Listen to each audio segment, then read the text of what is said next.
리더의 함정, 스승의 그늘. 엘리사는 많은 사람이 직면해야 하는 두 가지 어려움을 어떻게 다루었는지 보여줍니다. 이 두 가지 어려움은 스승인 엘리야의 위상 때문에 나타나는 문제들입니다.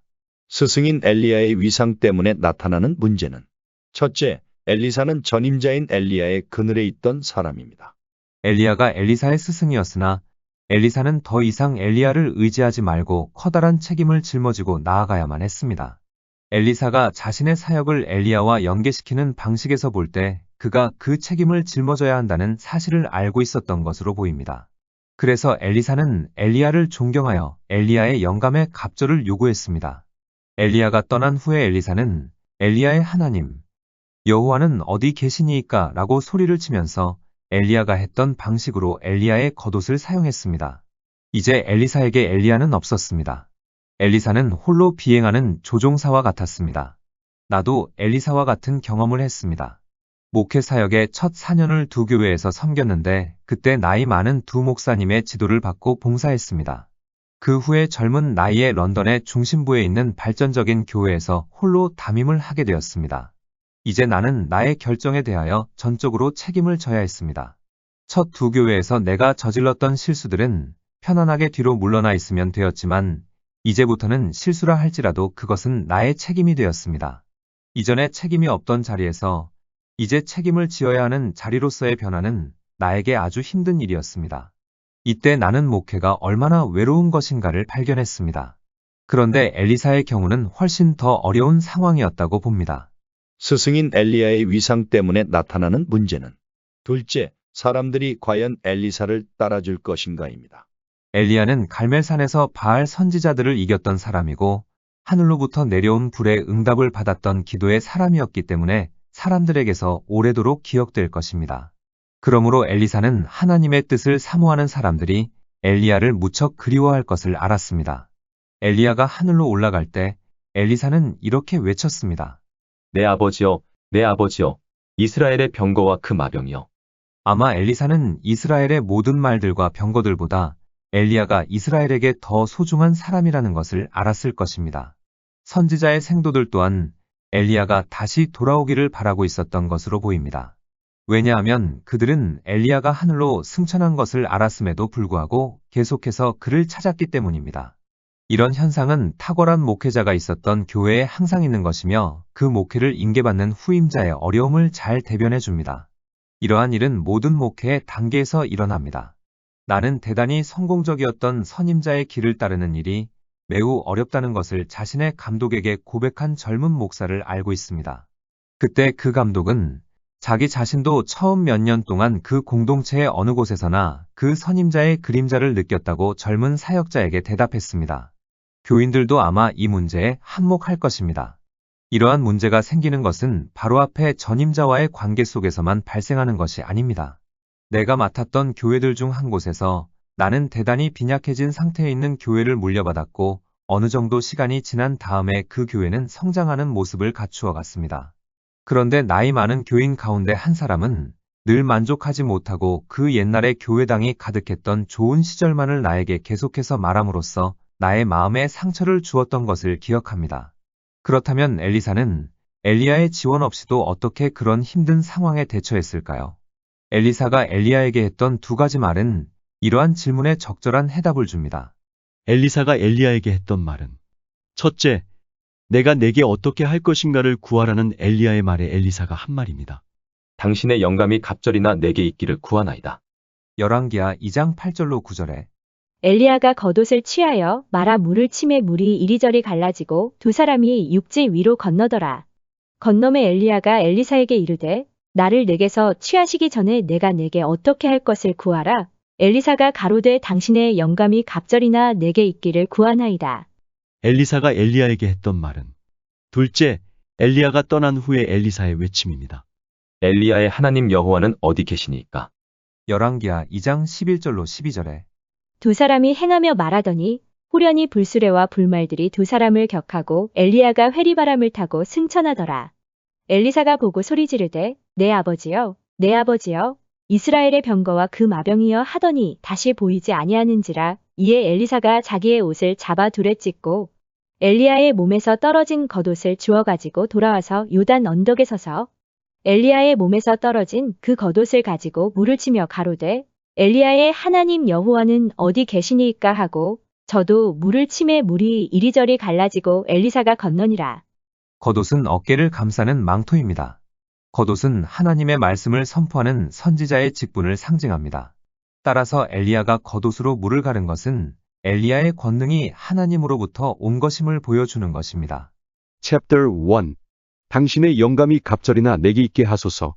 당신의 영감이 갑절이나 내게 있게 하소서를 개역개정은 당신의 성령이 하시는 역사가 갑절이나 내게 있게 하소서라고 번역했습니다.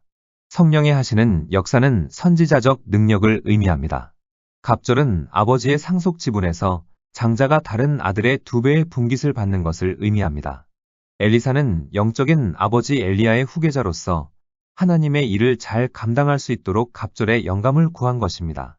엘리사의 소원은 엘리야의 계승자다운 계승자가 되어 엘리야의 사역의 수준을 유지하는 것이었습니다. 엘리사는 엘리야의 겉옷이 자신의 양어깨에 떨어질 때 암시되었던 그 기대에 부응하여 살고 싶어 했습니다. 그렇다고 엘리사는 엘리야의 복사판이 되고자 요구하지도 않았으며 엘리야의 방법을 흉내내려고도 하지 않았습니다.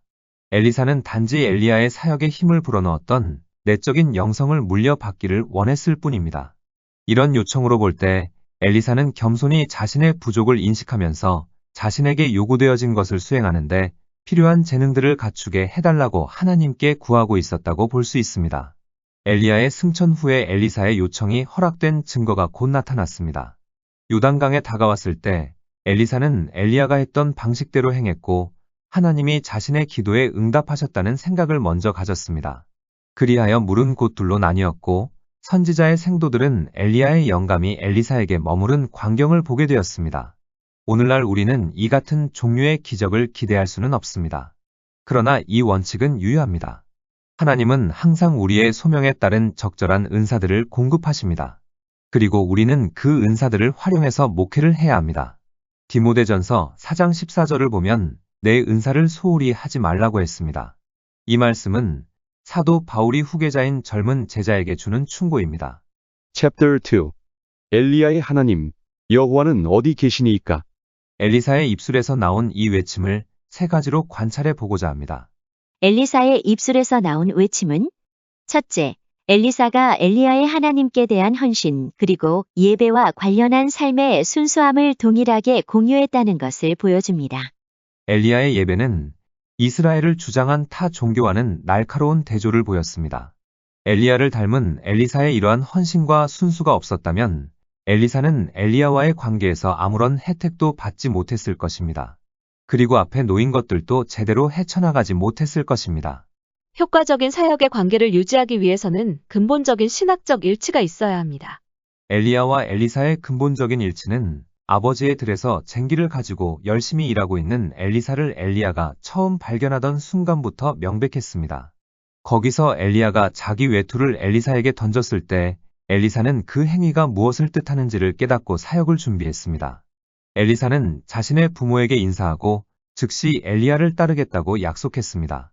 엘리사는 부유한 아버지의 재산을 상속받을 것을 기대했을 수도 있습니다. 하지만 엘리사는 엘리야의 제자로 부름을 받자마자 그 모든 것을 버렸습니다.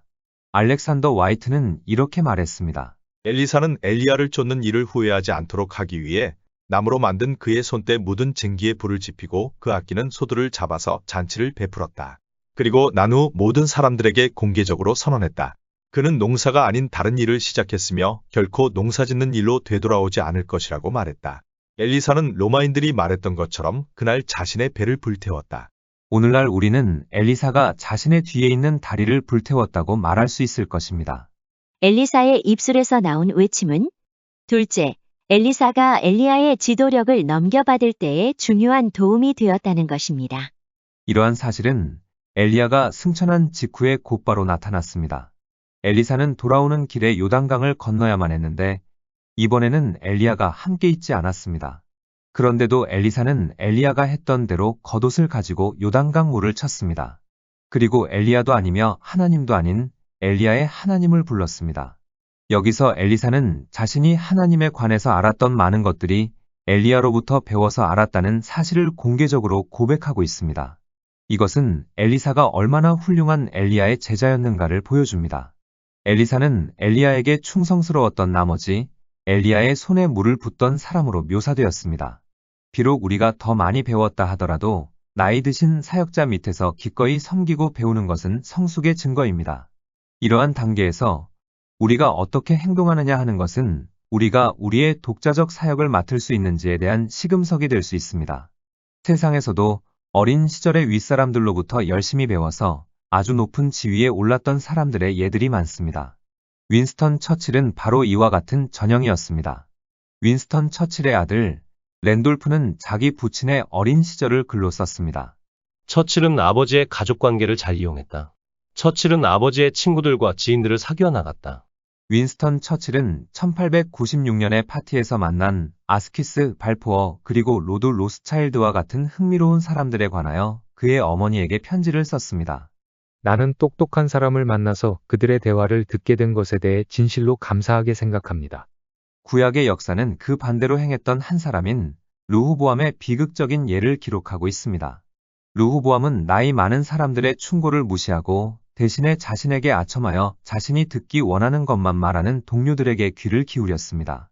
그 결과는 불행히도 르호보암으로 하여금 나라의 많은 부분에 대한 지배력을 잃게 만들었습니다. 오늘날 불충성하는 부교역자들은 그들에게 아첨하고 독자적인 길로 나아가도록 부추기는 분열꾼들을 찾습니다. 부교역자들이 이런 일이 일어나도록 허락한다면 그것은 반드시 그들의 장래의 목회를 망치는 일이 될 것입니다. 이는 그들을 목회의 부적격자로 이끌 것입니다. 성경대학에서 성경을 공부할 때 연장자로부터 배워야 한다는 생각이 나에게 각인되었습니다. 비록 의견이 다를 때에라도 목회 사역에서 연장자에게 충성해야 한다는 것입니다. 따라서 스스로 반대편 우두머리가 되는 일은 없어야 합니다. 이것은 세속적인 사회에서도 널리 인정되는 경영원칙입니다. 선임자들로부터 배우려고 해야지 선임자들을 훈련시키려고 시도해서는 안 된다는 말을 들었던 것을 나는 기억합니다. 첫 번째로 사역한 교회에서 나는 한 초청된 설교자가 담임 목사로부터 배울 수 있는 몇 가지 점을 지적했을 때 뼈저리게 느꼈습니다. 내가 두 번째로 사역한 교회는 오랫동안 뛰어난 목회를 하다가 나이 때문에 은퇴하신 목사님이 계셨습니다. 나는 커피 한잔 하자는 은퇴 목사님의 초대를 가끔씩 받아들여서 추억담을 들을 수 있었습니다. 은퇴 목사님의 나이 때문에 때때로 똑같은 이야기를 여러 번 듣기도 했습니다. 그러나 나는 은퇴 목사님으로부터 많은 것을 배웠기 때문에 이것은 성가신 일이 아니었습니다. 그 후에 내가 처음으로 부교역자를 두었을 때 그 역할이 바뀌어졌습니다. 그 부교역자는 나보다 나이가 조금 더 많은 사람이었습니다. 그가 나의 목회에 합류했을 때 나는 단지 6년 반 정도만 그곳에서 심호하고 있었습니다. 그러나 그 부교역자는 6년 반이라는 나의 경험으로부터 배우려는 노력을 분명히 했습니다. 엘리사의 입술에서 나온 외침은 셋째, 엘리사가 엘리야처럼 하나님께 대한 동일한 헌신을 가졌고 또한 그를 존경했다 하더라도 그들 간에는 개성의 차이가 있었습니다. 한 가지 예를 들면 엘리사는 보다 온유하고 민감한 사람이었습니다. 또한 엘리야는 아합이나 이세벨 같은 불경건하고 적대적인 사람들과 맞서 싸우는 명성을 엘리사에게 남겨두고 갔습니다. 이는 엘리사 자신으로서는 생각할 수 없는 방식이었습니다. 기질상의 차이를 항상 고려해야 합니다. 기질상의 차이가 지도자의 유형에 영향을 주기 때문입니다. 우리는 연하의 동료에게 우리가 하는 것과 똑같은 방식으로 일하도록 기대해서는 안 됩니다. 그리고 그들을 똑같은 모양으로 만들 수도 없습니다. 또한 젊은 사역자들은 연장자의 개성과 다른 은사로부터 나오는 그들의 방식 때문에 그들을 비판해서는 안 됩니다. 교회의 봉사에서 각자의 개성은 필수적입니다. 하나님이 우리에게 주신 재능을 사용해서 올바른 방법으로 주님의 일을 해나가야 합니다. 내가 처음으로 부교역자를 두었을 때를 생각해 봅니다. 우리는 서로 다르기 때문에 매우 건설적인 방법으로 서로 보완해 나갔습니다. 나는 그 부교역자가 담임 목사가 되면 나와는 다르게 일을 할 것이라고 생각했습니다. 이와 같이 엘리야와 엘리사는 서로 다른 사람이었습니다. 그러나 엘리사가 자신이 존경하는 사람을 닮으려는 것은 자연스러운 일입니다. 처음 엘리사는 엘리야의 낙타 털로 짠 겉옷과 가죽띠를 두르고 공생애를 시작했습니다. 엘리야를 닮으려는 노력이었습니다. 그러나 이것은 엘리사의 캐주얼한 스타일과는 잘 어울리지 않는 일이었습니다. 그래서 나중에 엘리사는 그것들을 벗어던지고 자신에게 충실했습니다. 엘리사는 하나님이 엘리야에게 행하셨던 것처럼 자신에게도 역사하실 것을 확신했습니다. 교회의 지도자들과 그들의 전임자들을 비교할 때 이 사실을 명심해 두어야 합니다. 나는 최근에 연로하신 성도가 그의 오래된 교회 생활 동안에 오며 가며 목격했던 많은 목회자들에 대해 이야기하는 것을 들었습니다. 그녀는 말했습니다. 그들은 모두 달랐어요. 그것은 하나님의 섭리의 결과입니다. 수시로 변하는 이스라엘의 상황이 서로 다른 형태의 선지자들을 요청했습니다. 아합의 통치 기간의 바알 종교의 위협은 그것에 맞설 엘리야를 필요로 했습니다. 알렉산더 와이트는 다음과 같은 교훈을 말했습니다. 하나님의 말씀을 설교하는 사람들은 어제의 사람이 아닌 오늘의 사람이 되어야 합니다. 당신이 가끔씩 생각하는 그 엘리야가 다시금 여기에 온다 하더라도 그는 정확히 그 겉옷을 입은 사람은 아닐 것입니다. 이것은 우리에게 시사하는 바가 큽니다. 우리를 책임지던 사람들로부터 독립하여 우리가 스스로 책임을 지는 리더의 자리에 들어갈 때 우리는 먼저 엘리야와 엘리사처럼 동일한 성령의 능력을 부여받았다는 것을 기억할 필요가 있습니다. 우리는 동일한 근본 진리와 우선 순위에 충실할 필요가 있습니다. 우리는 양식이나 개성에 있어서 서로 다른 사람들로부터 기꺼이 배워야 합니다. 우리는 하나님이 우리를 부르신 그 상황에 맞게 우리 각자의 재능을 사용해야 합니다.